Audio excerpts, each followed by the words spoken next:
don't want to say get out, even if what people think is absolutely taboo, but you have to learn to accept. That's right. That's right. Yeah. This is where I stand. Yeah. And so even if I've gotten in some arguments, and maybe I don't know, maybe I've alienated and lost some friends. I don't know, because I've done my share of arguing, but I really had to swallow my cynicism the last day or two, and look at like this outpouring of desire to, basically heal the city, rebuild, clear up the trash. I mean, there's these people who are making there tomorrow. There's the Thai Young Philanthropist Network has a get together to clean up trash and all stuff, and like.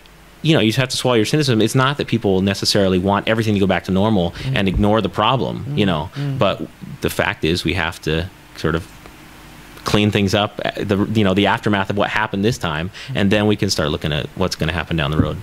I think 20 years ago, if that speech was given again, we wouldn't be able to see that kind of response on Bangkok Post. Yeah. But right now, acceptable. Yeah. It's changed. Yeah. It's changed. Yeah. No matter what. So on the departing note, is there anything you want to add to that? I maybe just want to say I think incidences like these are very terrible, and everyone regrets it and everyone loses it. There's no winners here. But I think the best we can do is just sort of take a giant step back and look at this from a global perspective and see that things like this have happened before in other countries. And I think while it's regrettable and tragic in many, many levels, things like this are, I wouldn't say necessary, but they are certainly not unprecedented on the path to a greater awareness of freedom, a greater awareness of equality, a greater awareness of politics. And I think that's what everyone needs to take out of it, is that this is how things work and this is how they affect people, and how can we... Neither side needs to be demonized. No, how can we adjust ourselves? How can we adjust the system so that it better represents everyone and everyone is treated equally? And that's not easy. It's very hard to do, and it's going to take years or generations even, but I think that's all we can do is look at what happened and take as many good things out of it as we can. Okay. All right, I think on the departing note, I want to put a plug. So what do you write or what do you talk about in your podcast? If people really like your opinion today and they want to follow you up, Twitter, of course, but on your blog, on your podcast, what do you talk about? Or in our podcast at bangkokpodcast.com. That's .com. BANGKOK podcast.com. Yeah. We just do it every week, and we just talk about life in Bangkok and what's going on. You and me and my friend Anthony Joe. He also runs a website. THAI-FAQ.com. Okay. So me and Tony talk about life in Bangkok on a day-to-day basis and what we see and what's going on around us. And we also interview people. We have a very interesting guest tomorrow, and we'll rotate that schedule on a monthly basis. So we are also going to be helped by our good friend Mr. Rikker.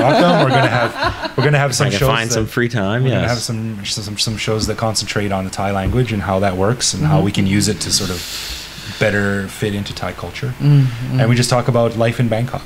And on my blog, gregtodiffer.com, I just talk about my personal views on living in Bangkok and what it's like and the weird and funny and odd, because I'm kind of a goof.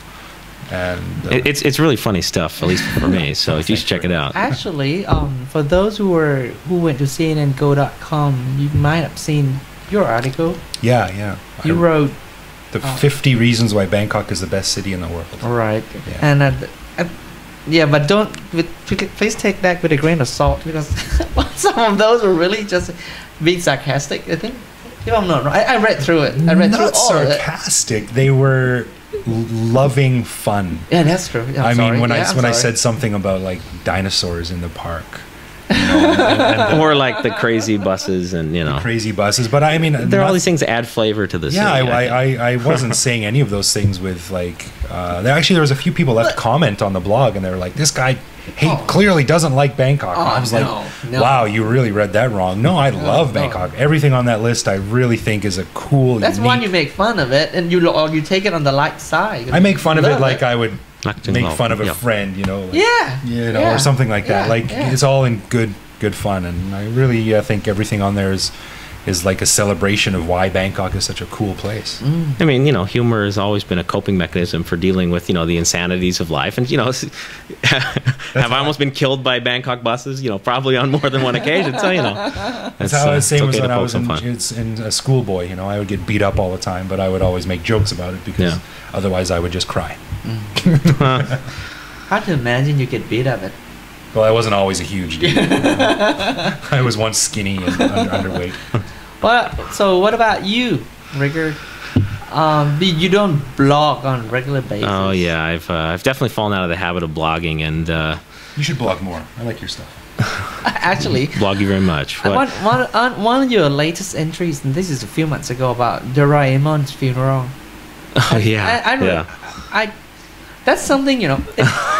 just to add on to it, maybe people were not aware of it, because it's about a funeral being held in an actual funeral was being held in Thailand, but instead of being a body in the casket, it's actually Doraemon's doll, and there was a story to it. And then I was wondering, I mean, whether non-Thai would get a version. Well, do they hear about it? Well, for those who aren't aware, I mean, Doraemon is sort of like this, you know, huge cultural thing. I mean, he's like what the Japanese equivalent of, I don't know, Barney or something, but not a little less childish. Globally known, but I mean, in America, not super famous. You know, so you know, Doraemon is this blue robotic cat cartoon. I mean, it's a cartoon that, you know, has a robot. Yeah, supposedly, I don't know. He's a robot. People say it's a robot. Cat. So, from future. So you know, he's like the blue cat version of Inspector Gadget or something. You know. Anyway, but yeah, so you know, there was this funeral held for a doll. So I tweeted that the lady was really attached to. Yeah. And you know, I mean, that got tons of traffic. It was from Japan, right? Yeah, that was the funny thing. Of course, since Doraemon originates from Japan, I mean, it just went up all over these Japanese blogs, and I was just like, sort of, I was googling the title of the blog post I wrote, because usually they would quote the title of the post and then, like, you know, summarize the content. And you know, it's just like all these, of course, blogs I've never been to and can't read, but it was just really funny, the reaction. So occasionally I post something people enjoy reading. I actually would be interested in translating some of those into English. It just didn't have enough. Yeah, because there was a story about a community in, for example, this is a short one. There was a story about a community in a village in Thailand, and everyone has to contribute a certain amount of money on a monthly basis in case, and they use part of that money to do a funeral. Right, funerals cost money. Yes. Yeah. So it's like a, what you call that? Like a village fund kind of thing. Yeah, it's a fund. So every funeral would get part of this fund. Sure. And there was this guy who died, and so they made a funeral for him and used part of that fund for him. And I think like 3 years later, he turned out at the village. No, he didn't die. So, whoever was in the casket was on him. Oops. Right. So the question is, how do you do with that money? You mean if there's a village fund in the village where Doraemon's funeral was held? No. It was real. It was like, are we gonna do another? Are we gonna give him again? Or if he died, what happened? You don't get two funerals. Yeah, I think traditionally, anyway. And that was funny. And that is like. Well, I doubt he would be welcome in the village after that, but you never know. So, but then there were some of those stories that I don't think get translated. Yeah. It's on the light side. It's not making news, but headline news. But it was fun. Yeah, I mean, there's a lot of interesting stuff that happens here that's less, you know, tragic and headline grabbing than issues of late. But I don't know. I mean, as far as my website goes, I used to blog a lot more about language, but you know, sometimes it's just, you know, whatever strikes my interest. Interruption.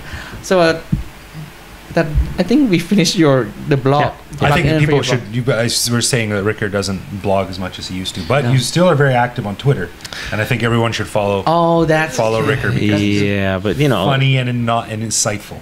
You know, there's an English saying, you know, take it with a grain of salt, meaning, you know, don't believe it. You know, don't believe everything you hear. But he meant everything. What? In Thai, don't take it with a grain of salt. Fang hu wai hu. Fang hu wai hu. Yeah. Fang hu wai hu. Yeah. Which means listen with one ear, close the other, or something like that. And I don't know. I think everything I say, of course, take it with a shaker of salt. So. But yeah, you know, I have opinions, and as I've told you before on other episodes of the show, the reason I choose the handle Tai101 as the name of my website is, even though I've lived here off and on for 8 years and, study the language and everything, I'm still a beginner and always open to more info. So I don't consider myself anything even approaching an expert on anything I talk about. So let's